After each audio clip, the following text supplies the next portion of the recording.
Assalamu alaikum wa rahmatullahi wa barakatu. Jama'a barka da zuwa MYG Multimedia. Tashar da muke kawo muku labarai daban-daban na masana'antar Kannywood da ma na duniya baki ɗaya.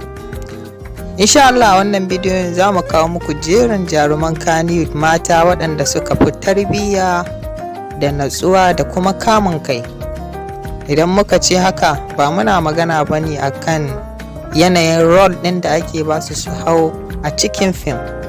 Muna magana ne a rayuwansu ta waje, personal life ɗinsu wacce ta fi nuna natsuwa da kuma wacce ba ta yawan jawo cece-kuce. Kamar yadda muka sani, masana'antar Kannywood masana'anta ce mai ɗimbin tarihi. Sannan masana'antar Kannywood masana'anta ce wacce take isar da saƙo zuwa mutane daban-daban, haɗi da ilmantarwa da faɗakarwa ma baki ɗaya. To amma a cikin hakan wasu daga cikin mutane suna ɓacin masana'antar Kannywood kasancewar akwai wasu daga cikin jarumanta waɗanda suke yin wasu abubuwa waɗanda ya saɓawa shari'ar addinin musulunci. To kasancewar dai masana'antar Kannywood ta tara ƙabilu daban-daban, kama daga kan Hausawa, Yaruba, Igbo, Ibra da dai sauransu. Idan kuma ana maganar ƙasa ce, ta haɗa ƙasoshi sosai, kama tun daga kan Cameroon, Ghana, Niger, Mali da dai sauran ƙasoshi. To kamar yadda ƙasoshinmu suka bambanta, sannan ƙabilancinmu ma ya bambanta, to haka ma dole al'adunmu za su ɗan bambanta ta wani fannin. Amma abin da za mu yi la'akari da shi a nan shi ne dukanmu addininmu ɗaya ne, sannan koyarwarsa ɗaya ne ga kowane ƙabila.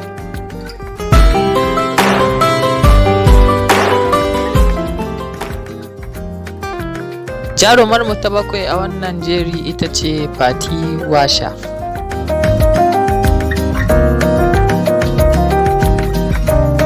Jaruma ta shida ita ce Jamila Umar na Gudu.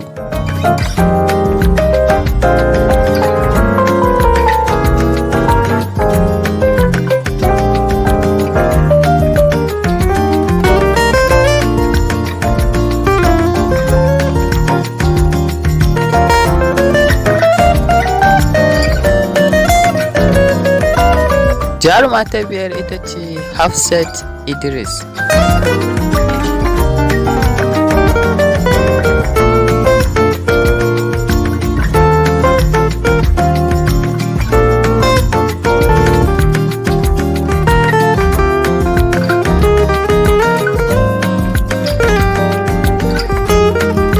Jaruma ta hudu ita ce Aisha Humaira.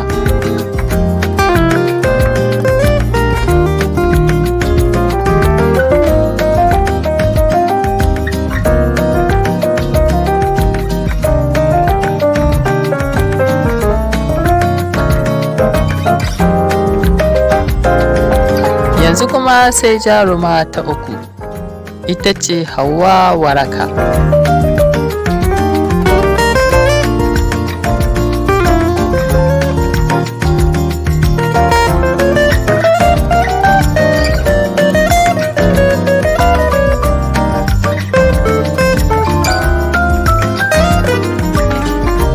Yanzu kuma sai jaruma ta biyu, Maryam Malika.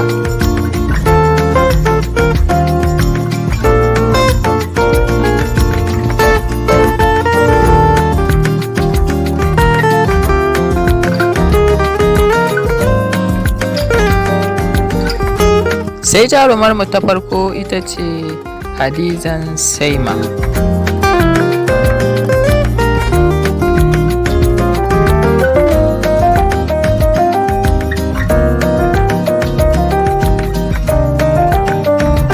Amma fa muna ƙara faɗa muku waɗanda suke harkar fim ne har wa yau, banda waɗanda suka yi aure da kuma waɗanda suka daina fim da waɗanda suka rasu.